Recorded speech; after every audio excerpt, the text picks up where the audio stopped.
Hey guys, and welcome back to the channel. I'm Michelle. And I'm Keaton. Today we're here to talk about The Flash, the latest DC movie. Yeah, we're going to give our thoughts on that. But before we do it, hit the subscribe button if you haven't already. We talk about movies and TV on this channel. We do fun entertainment live streams every Monday night. So if you like that kind of thing, hit the subscribe button. And also, like the video. Like the video like she said. And if you saw The Flash, whether you saw it in the theaters, which not a lot of people did because it did very poorly in the theaters, or you watched it at home because it came on HBO Max this past weekend, so a lot of people can watch it now. Yeah. Let us know your thoughts on the movie. Let us know if you're going to watch it in the comments section below. Okay, so The Flash, directed by Andy Muschietti. Okay. Do you know what he did?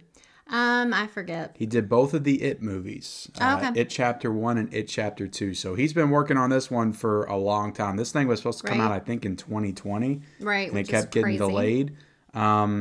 Was it because of COVID or? I imagine so. I think it was mostly done and shot. They were just working on a lot of post-production stuff, and I think it was screened, and it screened poorly, and then they had to change a bunch of things. So it's been in development for a very long time. Yeah. So originally, it was kind of like, I'm going to take you through the ups and downs of this movie. At least for me, I feel like I can speak for you as well, but. Yeah.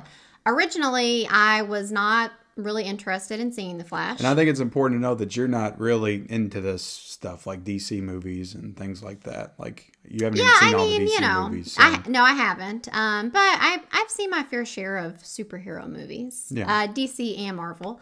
But yeah, so originally I was not really excited to see this. And then they came out with that kind of epic trailer, if you will. It was a great trailer. Yeah. Really I'm surprised the movie didn't do well based on that trailer. It was a great trailer. Yeah. So then I was excited to see it. And then once it came out, it started to get some bad press or whatever. And it kind of like brought me back down again. And I was like, well, shoot, maybe we can wait to see it and not go to the theater. So all of that to say, when we finally got to watch it, which we watched it on physical. We did. We watched this 4K version. Again, it is on streaming, but yeah, I got the 4K copy. All of that to say, I really liked this movie. I thought that it was pretty great, actually. So yeah, I enjoyed it a lot as well. I don't know if I'd go as far as saying it was great. I definitely had some issues with it, but it's a fun movie and it moves at a good pace. And like I said, it was 2.5 hours long, and it really didn't feel like it was. Well, to be fair, we broke it up over two. We did break it up, but it didn't. It never felt like it dragged. It always felt like there was something going on, and I was engaged in the story. And yeah, I honestly don't, understand all. I understand some of the criticism, but I don't understand like the hate for this movie, because I feel like some people just hate it and say it's trash, and it's absolutely not trash, not to me at least. Yeah, and I mean, obviously there was the whole thing with Ezra Miller, and so I feel like that could have like calculated into everything as well. Yeah, I feel like there was a certain group of people that were predisposed to hate this movie before it came out. I feel like what people were complaining about, to me, it just feels like the wrong thing to complain about. Like, it wasn't, if I were going to say I had an issue with it, it was not, the CGI, which I heard a lot of complaining about. Yeah, let's get into that real quick, because I can completely understand, and this might be the case where the CGI was incomplete. They didn't have enough money to complete it or whatever, time to complete it, even though they worked on this movie for like 5 years. Yeah. To me, though, it did feel kind of intentional. And I kind of liked it because it reminded me like the older, I don't want to say like older times, but like mid-2000s, like 2007 to 2008. Like, this feels like a movie that would come out then. And I don't know, it just worked for me. Yeah, I mean, like you said, I know apparently there has been, record of them admitting that it didn't look as well as they would have liked. So I think knowing that or hearing that, people automatically go, okay, well, yeah, like it looks like crap then, because they're admitting that it doesn't look as good as it could have. But I think like if you didn't know that, I feel like you wouldn't have as big of a problem with it. And I'm like you, it didn't bother me. I felt like it was intentional, or it was like the style that they were going for. I don't know. I've gotten to the point where I'm kind of, so many superhero movies are so cookie cutter with their CGI. Yeah. Everything's so clean now. Everything's so pristine. Yeah. this was kind of a breath of fresh air for me. I like the messiness of it. You know, going into, The Flash, Ezra Miller, like I mentioned earlier, obviously he's had some real life personal stuff going on, but not talking about that, talking about his performance only. You may not completely agree with me in this because I know we've kind of talked about it a little bit, but me personally, I really enjoyed his performance. He kind of has to, there's a little bit more expected from him in this movie. I don't know, is that like a spoiler to talk about? No, it's in the trailer. Okay, you mean the fact that there's 2 of him. Correct. Yeah. So, there's definitely more expected of him, and the fact that he's playing 2 different versions of himself. They look different. They're both very different. They act different. And so I personally was just really impressed with that. And I really liked, this sounds kind of weird to say, but the chemistry that they had with each other, like the chemistry that he had with himself, essentially. What did you think about his performance? It was, look, I never really liked Ezra that much in the role of the Flash, but I will say in this movie, I don't think he's going to get the credit that he deserves because of everything else. Right. But he did do a great job, and that is a good point, the fact that he was playing dueling roles, and both versions of himself felt like unique characters to the movie. Yeah. So... And he's got some emotional notes that he has to hit. There's definitely, there's some humor, but then also some emotional stuff going on, which this is in the trailer too. Like essentially this all kind of happens because he wants to go back in time to save his mom. And and that plays into the 2 different versions of himself. One version is the version that has had his mom his whole life, so he hasn't really had a care in the world, which is why he's a little bit more easygoing. Yeah. And then the other version is the one that lost his mom. Yeah. So me personally, I enjoyed his performance in this. So I'm actually a little bummed that, it's done, that he's not going to be back. So. Yeah.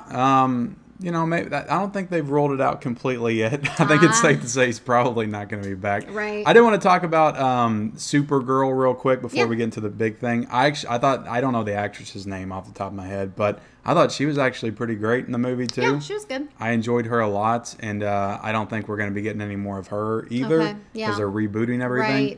Right. Which is kind of a shame because I thought she did really good in the role. She captured that stoic nature of Superman very well. She looks like on the younger side, but she was very stoic and serious, but it wasn't too much to make me not like her character. You know what I mean? I don't know what it was, but she just nailed it. I feel like she's very fierce. We did get some scenes of her fighting, and those were pretty cool. And so no complaints there. But let's talk about Michael Keaton. Yeah, this is the big selling point for me growing up. Batman.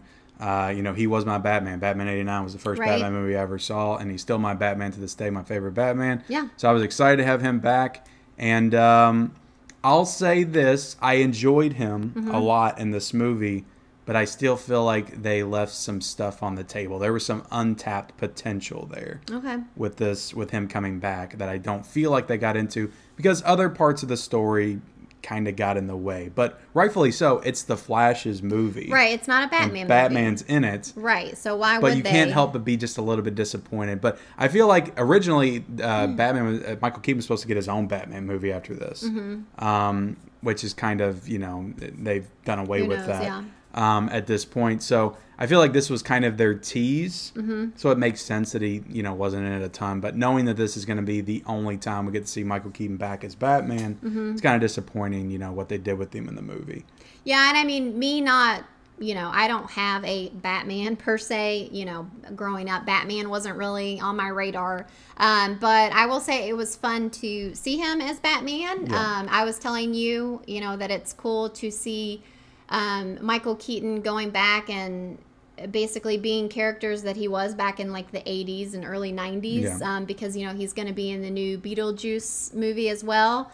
Which I'm still not sure how I feel about. We're not going to talk about that, but I enjoyed seeing him as Batman, and I thought that it was fun. I also had a little bit of a problem the way he was introduced into the movie. It didn't feel special. It just felt like, oh, here's Michael Keaton. So I just felt like he deserved more as far as an introduction into the movie.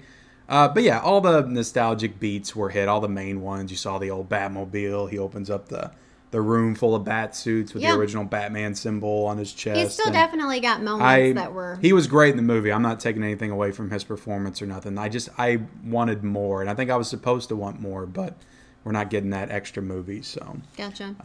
Yeah, so we're just going to give a spoiler alert warning here, because we kind of want to talk about some cameos, and if you haven't seen it, we don't want to ruin that for you. So... here's your warning. We're going to talk about some cameos. So if you're good with... even though it's been spoiled all over the internet, I got spoiled for everything before I saw it. Just want to give a warning. So yeah, I don't know. Did you have a cameo that surprised you? Or did you have a cameo that you really liked? Or the one that surprised me, and I knew about this one, but I forgot about it when we were watching the movie, was George Clooney at the end. Right. Getting out of the Batmobile. I thought it was going to be Michael Keaton getting out, and that's how they were going to carry him on into this universe. But it was George Clooney that gets out of the Batmobile. But that wouldn't have made sense, because he was back in his universe. And so somebody in the comments might have to explain this to me, but I feel like at the end with the George Clooney scene, I don't know if it was trying to say that when he had gone back in time, he had messed something up and now George Clooney is his Batman. I think it was trying to say he went back to a different universe. Or because dimension. In my mind, I was starting to think, okay, did the two Flashes actually get mixed up? And I don't know. It was just like throwing me for a loop. I don't know exactly if it was just something that they feel like it's up to us to explain in our heads, and they just wanted to throw George Clooney in there. But seeing George Clooney, I will say he's notoriously the worst Batman, but I don't think he got a fair shake because he was just in the worst Batman movie. Yeah. Seeing him come out of that car as Bruce Wayne, I was like, you know what? I think there's something there. I feel like they could do a George Clooney old Batman movie. Right. Yeah. So yeah, that was kind of cool. I like that. And me personally, that was not ruined for me. I did not know that he was in this. Yeah. So I thought, and again, I haven't seen him as Batman. I've seen pictures and stuff, but I thought it was cool to see him because he's not really in a lot of movies nowadays. And so no, he's moved more into the producer role. He comes out with stuff every now and then, but and then I'm trying to think of any other cameos. In one of the end credit scenes, or in the only credit scene, I guess. We got to see Aquaman.